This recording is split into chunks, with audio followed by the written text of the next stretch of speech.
భార్యాభర్తల మీద మధ్య ఉండేది వ్యక్తిగతమైన సంబంధం. కోట్ల మంది ప్రజల మధ్య ఇక్కడ ఒక 3.5 కోట్లు 3,70,00,000 అక్కడ ఒక 4.5 కోట్ల మంది మధ్య భార్యాభర్తల సంబంధానికి దీనికి ఎటువంటి సంబంధం లేదు. రాష్ట్రాల పునర్విజయానికి తెలియక లేమన్స్ లాంగ్వేజ్ తప్ప భార్యాభర్తల సంబంధం అని నెహ్రూ గారు కూడా వాడారు. ఆయన నెహ్రూ గారైనా దొగ్గలైనా నెహ్రూ గారికైనా దొగ్గలే తెలియని వాడని నేను ఇప్పుడు అనుకుంటాను. ఎవరైనా కానీ ఆ రోజులు వేరు, 50 ఏళ్ల క్రితం వేరు, వాళ్ళ కొత్త సమాచారం, కొత్త విషయాలు, కొత్త పరిజ్ఞానం వచ్చాక పూర్వం ఇది మాట్లాడుంటే అది వాళ్ళు మాట్లాడక్కర్లా. ఇంకో విషయం యువత భార్యాభర్తలు విడిపోవాలనుకుంటే వాళ్ళు వ్యక్తిగతంగా వాళ్ళిద్దరు విడిపోవాలనుకుంటే విడిపోవచ్చు. కానీ వాళ్ళ ఇంట్లో కూరగాయలు అమ్మేవాడో పాలు పోసేవాడో విడగొడతా వీళ్ళిద్దరు అంటే ఎట్లా కుదురుతుందండి? వాళ్ళిద్దరూ కలిసి ఉన్న ప్రజలలో తేడాగా వచ్చిందని వాళ్ళు చెబుతున్నారు. ప్రజలు ఏం తేడా అనేక ఎన్నికలు చూసాం మనం. ప్రజలు ఎక్కడ తేడా వచ్చిన సందర్భం కానీ ఆ ప్రజలకి ప్రజల మధ్య అసలు ఇంట్రాక్షన్ లేదు. ఒకరికి వాళ్ళు శ్రీకాకుళం ఉన్న వాళ్ళకి హైదరాబాద్ ఉన్న వాళ్ళకి ఏం ఇంట్రాక్షన్ ఉంది? ఇంట్రాక్షన్ ఉంటే కదా విభేదాలు వస్తాయి. ప్రజల మధ్య ఎటువంటి తేడాలు లేవు. కేవలం వాళ్ళకి భార్యాభర్తలు విడగొట్టాలంటే భార్యాభర్తలు ఇద్దరు విడిపోవతా ఒప్పుకుంటే అప్పుడు విడగొట్టచ్చు తప్ప వాళ్ళకి పాలు పోసేవాడో కూరగాయలు అమ్మేవాడో వాళ్ళ సరుకులు అమ్మేవాడో మీరిద్దరు విడిపోంటే మీరు కోరుకుంటున్నాం మీరు ఇద్దరు విడిపోతే బాగుంటుంది అని వాళ్ళ జీవితం ఎలాగండి? అందువల్ల ఇది భార్యాభర్తల సంబంధించి ఏమాత్రం పోల్చదగింది కాదు. అది ఒక తప్పు ఉదాహరణ. ఎవరు చేసినా సరే చాలా తప్పు ఉదాహరణ. వాళ్ళ అట్లాంటి ఉదాహరణ ఇంత పెద్ద రాష్ట్రానికి ఒక ప్రాతిపదిక ఏర్పరుస్తున్నప్పుడు అట్లాంటి ఉదాహరణలు ఎవరూ ఉదాహరించకూడదు. ఒక ప్రాతిపదిక ఏర్పరుస్తా ఉంటున్నారు వాళ్ళు. ఏర్పరచాలి కోరుకుంటున్నాం మనం. ఇదే రాష్ట్రం కదా, ఏ రాష్ట్రానికైనా సరే విభజనకి ఖచ్చితమైన ప్రాతిపదికలు ఏర్పరచాలి. ఈ కమిటీ అధ్యయనం పూర్తి చేసి ఒక నివేదిక ఇచ్చేటప్పటికీ ఆ నివేదికలోంచి కొన్ని ప్రమాణాలు మనం తీసుకోవచ్చు అంటారు. మొత్తం దేశానికి అంతటికీ కూడా వర్తించేటటువంటి కొన్ని ప్రమాణాలు వస్తాయని ఆంధ్రప్రదేశ్ రాష్ట్రానికే కాకుండా అనేది మీ అభిప్రాయం. అరవింద్ గారు అంటే ఒకటి నరసింహరావు గారు చెప్పినట్టు భార్యాభర్తల ఉపమాన్ని నేను ఇంతకుముందే చెప్పాను, అది కరెక్ట్ కాదని వాటితో నేను ఏకీభవిస్తాను. రెండోది ఏంటంటే ప్రమాణాలు వస్తాయని అనుకోవటం మేము అనుకోవట్లేదు. ఎందుకంటే నిజం కూడా రాష్ట్రాల విభజన జరిగినప్పుడు ఎన్నో రాష్ట్రాల యొక్క ఇది ఇప్పుడు ప్రాంతీయతత్వం మన రాష్ట్రం పక్కకు పెడితే కేంద్రం తీసుకున్నటువంటి నిర్ణయాల మీద అక్కడ ఉన్నటువంటి రాజకీయ పార్టీలు రాజకీయ లబ్ది గురించి అంతకుముందు ఎన్డీఏ ఉండొచ్చు, ఇప్పుడు ఈ కాంగ్రెస్ ప్రభుత్వం ఉండొచ్చు, వాళ్ళ యొక్క రాజకీయ లబ్ది ఆ రాష్ట్రంలో ఏ విధంగా జరుగుతుందో కౌంట్ చేసుకుని దాన్ని బట్టి విభజించడము దాన్ని బట్టి నిర్ణయాలు తీసుకుంటా ఉన్నారు. అదొకటి. ఒక ప్రమాణికం అనేది లేదు మొత్తం దేశవ్యాప్తంగా. ఇంకా ఈ కమిటీ సీరియస్నెస్ లేదు అని నేను ఇప్పటికి కూడా చెప్తా ఉన్నాను. నరసింహరావు గారు అనేది ఏంది చాలా ప్రామాణికంగా ఉంది, దీనివల్ల దేశం మొత్తం మీద ఒక ప్రామాణికం ఏర్పడిపోద్ది. అసలు ఇక్కడే సీరియస్ లేనప్పుడు దేశం మీద ఏర్పడే పరిస్థితి ఎక్కడుంది? అసలు అక్కడ ఉన్నటువంటి వ్యక్తుల యొక్క అభిప్రాయం ఏంటి? వారి యొక్క కోర్ కమిటీ యొక్క అభిప్రాయం ఏంటి? కాంగ్రెస్ పార్టీ నాయకురాల యొక్క అభిప్రాయం ఏంటి? కాంగ్రెస్ పార్టీలో ఉన్నటువంటి కోర్ కమిటీ యొక్క అభిప్రాయం ఏంటి? వాళ్లకు అనుగుణంగా ఈ కమిటీ నడిచే అవకాశాలు ఉంటాయి తప్పితే ప్రామాణికం అనేది ఇందులో రాదు.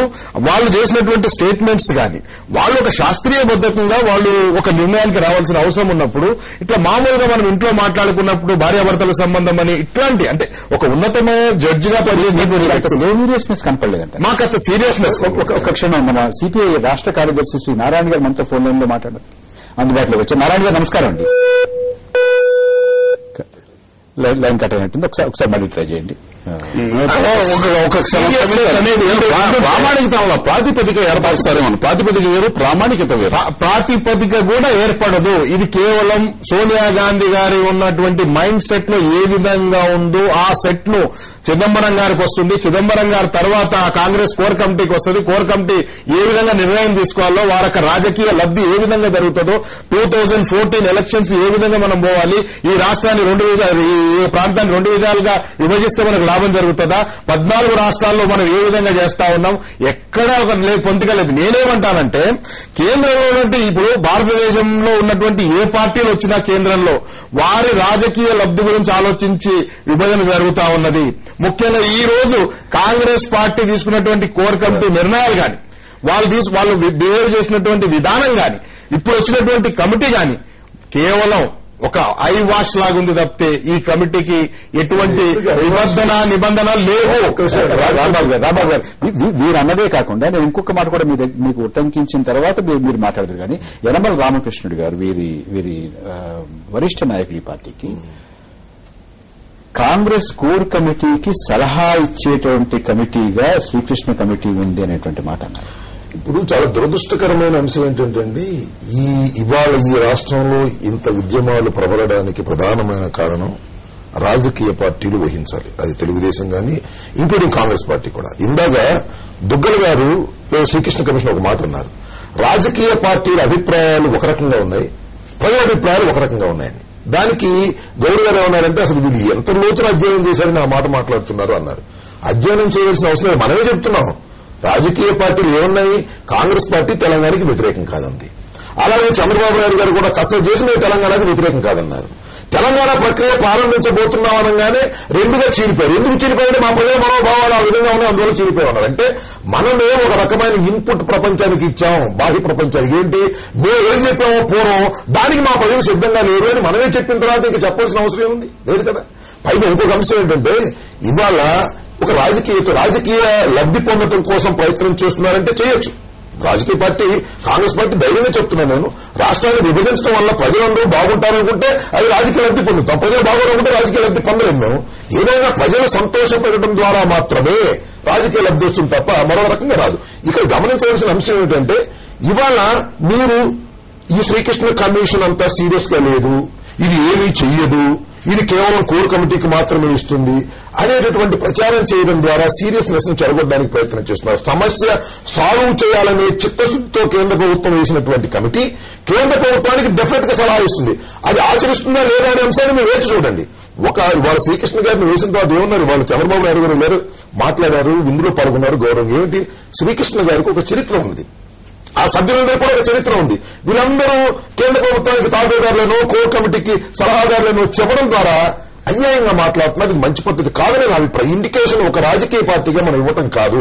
దీన్ని మనం సీరియస్ గా తీసుకున్నాము, వారు కూడా జోక్గా తీసుకున్నారు అనుకోకండి, చాలా సీరియస్ గా తీసుకుంటున్నారు. వాళ్ళు చాలా స్పష్టంగా ఒక అభిప్రాయం చెప్పారు. మేము ఇవ్వబోయేటటువంటి తీర్పు చరిత్రలో ఒక మైలురాయిలాగా ఉంటుంది. అంటే 53 సంవత్సరాలు కలిసి ఉన్నటువంటి ఒక రాష్ట్రం విభజించాలా, కలిసి ఉండాలని చెప్పేదానికి ఒక స్పష్టమైనటువంటి అభిప్రాయాన్ని, ఏదో అటు ఇటుగా అభిప్రాయం కూడా స్పష్టమైనటువంటి అభిప్రాయం చెబుతామని సంకేతం పంపుతా ఉన్నారు. ఇవాళ భార్యాభర్తల బంధం అంటే ఇది భార్యాభర్తల బంధం కాదు అని అంటున్నారు. నెహ్రూ గారు మాట్లాడంటే అది కూడా కరెక్ట్ కాదు. నేను మనం చేస్తా ఉన్నా 53 సంవత్సరాల నుంచి ఇప్పటి వరకు కలిసి మెలిసి సహజీవనం చేసినటువంటి వారం మనం. భాష ఒకే భాష, యాసంలో డిఫరెన్స్ ఉన్న ఒకే భాషలో ఉన్నవాళ్ళం, కలిసిమెలిసి పనిచేశాం. మీ హైదరాబాద్ మేము వచ్చాం, ఇక్కడ ఇల్లు కట్టుకున్నాం. అంటే భార్యాభర్తల బంధంతో పొలతో తప్పే ఉందండి. రెండు ప్రాంతాలు కలిసి ఉన్నప్పుడు భార్యాభర్తలుగా ఉన్నాం. అయితే ఇవాళ భార్యాభర్తలు విడగొట్టవలసిన అవసరం వచ్చిందా? ఒక సందర్భంలో భార్యాభర్తలు కూడా విడిపోతున్నారు. విడిపోయిన సమయం ఆసనమైందా లేదా కలిసి ఉండే పరిస్థితి ఉన్నదా అనేది తేల్చడానికే శ్రీకృష్ణ కమిషన్ వచ్చిందని నేను భావిస్తా ఉన్నాను. వాళ్ళు విడగొట్టాలనే ఉద్దేశంతో ఢిల్లీలో బయలుదేరలేదు, లేదా కలిసి ఉంచాలనే ఉద్దేశంలో ఢిల్లీలో బయలుదేరలేదు. ఇక్కడికి వచ్చిన తర్వాత అంతా మన చేతిలో ఉన్నది. మన ప్రజలు ఏం చెప్తారు, మన ప్రజలు ఏ భావాలు చెప్తారు, మా రాజకీయ పార్టీలు ఏ భావాలు చెప్తాయి, లేదా మన ఇక్కడ ప్రజా సంఘాలు ఏం చెప్తారు, ఇవన్నీ తీసుకున్న తర్వాత అందరూ మెచ్చుకునేటటువంటి తీర్పు ఇవ్వడానికి సిద్ధంగా ఉన్నారు.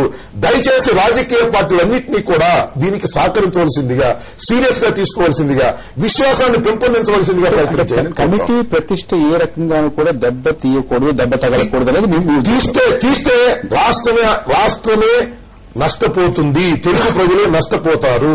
సమస్య పరిష్కారం వైపు పోవాలి తప్ప సమస్యను ఇంకా పెంచడం ద్వారా రాజకీయ లబ్ధి పొందాలని ప్రయత్నం చేస్తే తెలుగు ప్రజలు ఏ రాజకీయ పార్టీని క్షమించరుగాక క్షమించరు. రాంబాబు గారు